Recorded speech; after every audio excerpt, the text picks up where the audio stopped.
เขาอยู่สบายดีตอนนี้พวกเขาอยู่ท่านหลวงแล้วเวลานี้พวกเขาจีฮาคนก็จะมาเที่ยวเนาะตามสไตล์คนโสดมีอะไรแล้ว มันจะสดครับผมมีแฟนโอเคตอนนี้พวกเขากำลังอยู่ที่ไหนอยู่ที่ไหน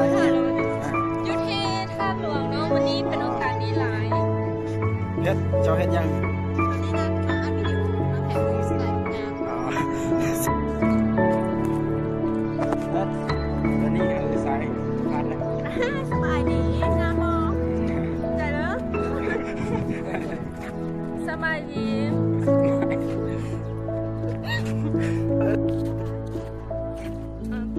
วิดีโอ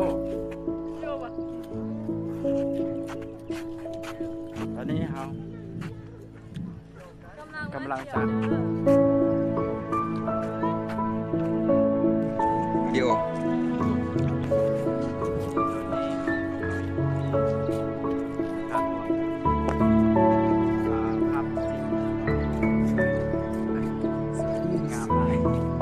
สวยงาม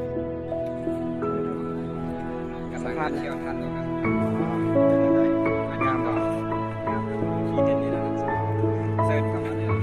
พวกเราจะตามสิ่งทองไปนะ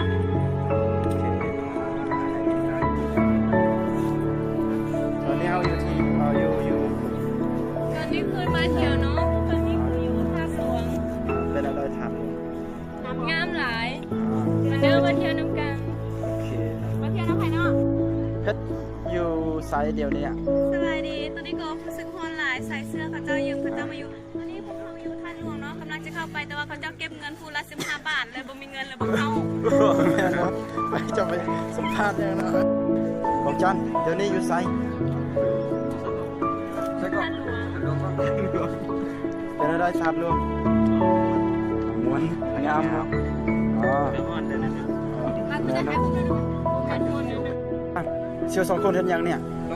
ไปใช้มาโลใช้พันหลวงเลยลมพัดก่อนลมพัดลมพัดบางเงินลมพัดโอเคดีมาสัมภาษณ์ตอนนี้พวกเขาฮอนหลายเนาะฮอนหลาย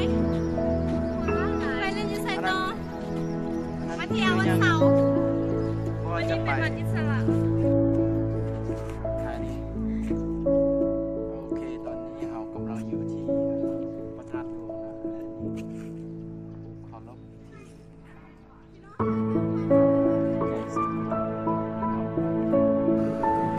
สีทองอยู่ไส้เดี๋ยวนี้สบายดี